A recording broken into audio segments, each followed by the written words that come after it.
APL is a mistake carried through to perfection. It's the language of the future for the programming techniques of the past. It creates a new generation of coding bums.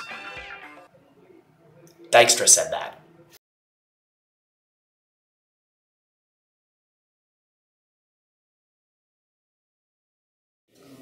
Hey there, fellow nerds. Go ahead and think of your favorite algorithm for me. It could be quicksort, could be merge sort, could be the evaluation function for a round of Conway's Game of Life.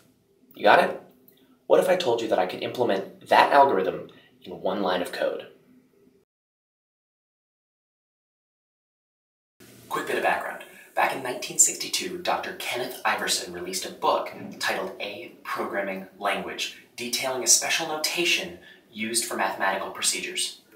One of the key features that differentiates APL from other programming languages, even today, is APL's choice to use Unicode characters as opposed to the ASCII character set.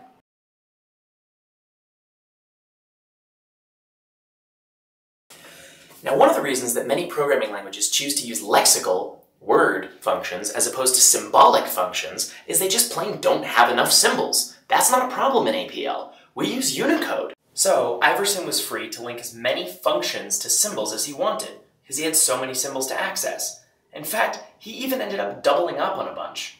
So one of the things you'll notice when you're programming in APL is that function symbols are still overloaded. They have multiple definitions, right? Some of them are monadic and some of them are dyadic, but they're overloaded. That means that just about any function that you can think of that's built into a programming language has its own specific symbol in APL. Now, what does this mean for you? Essentially, it means you can get a whole lot of bang for your buck with respect to one line of code.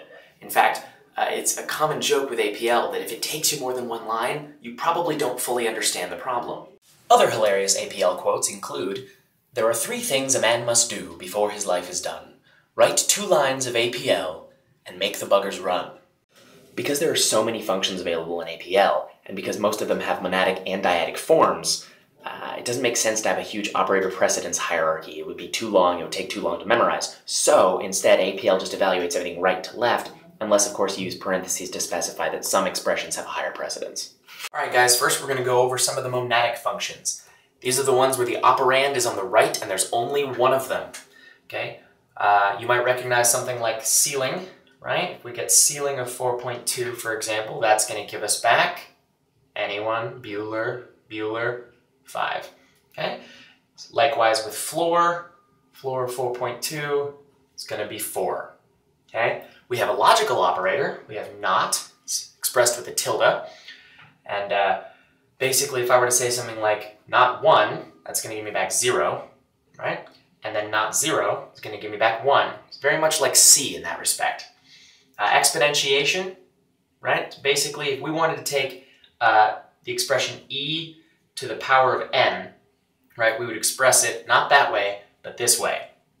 Star n. Yeah.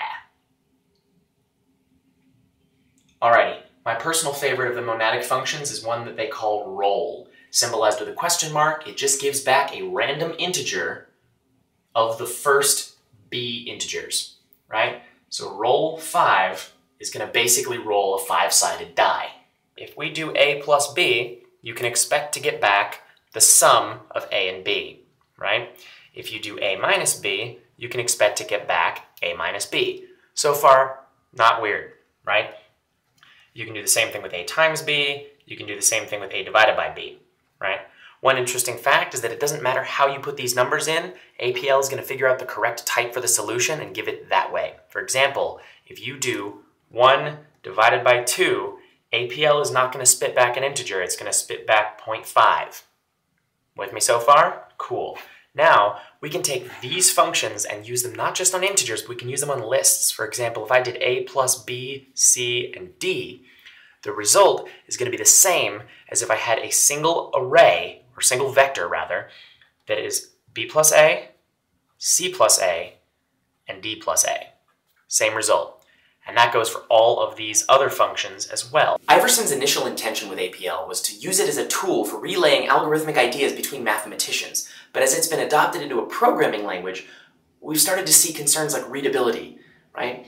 A guy can write a fantastic prototype in APL, but unfortunately it's become a really, really esoteric thing to debug, and it's kind of tricky to even get an idea of what's going on. Okay, so I managed to find an APL REPL online, which is not as easy as you might think.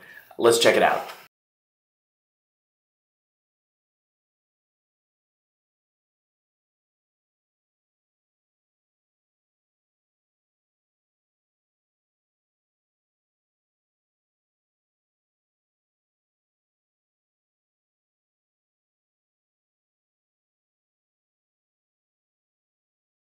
Okay, so what you just saw me do in the APL REPL is two basic examples with addition, right? The first one adds two integers, and the second one adds two vectors, but the same dyadic function, the plus, is used for both.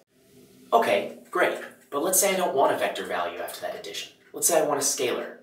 This is where we add operators. Now I should be clear, APL makes a really careful distinction between functions and operators. A function is something like plus, right? Where you put in two values and you get a thing, okay?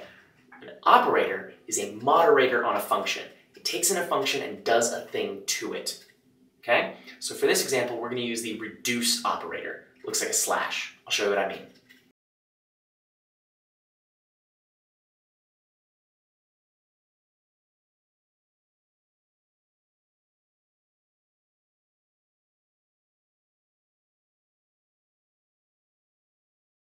In this example, you can sort of view the reduce operator as an equivalent of the fold function from earlier in the class. It's allowing us to distribute the plus to the entire vector so that its sum is the scalar we get back. So to recap, we discussed the implications of using Unicode versus ASCII when designing APL language, and how it allows you to use symbolic functions as opposed to lexical ones. That enables you to do a lot of fun things like writing entire algorithms in one line of code. It can get a little bit confusing, but it is kind of nice that APL favors the ability to use these functions on all types of data structures, integers, arrays, multidimensional vectors, and all that fun stuff. Now, as promised, here is Conway's Game of Life in one line of code. This takes in a Boolean two-dimensional vector and outputs the two-dimensional vector from the next generation. You can loop this forever to play the game of life. All right, that's all for me. Have a good summer, guys.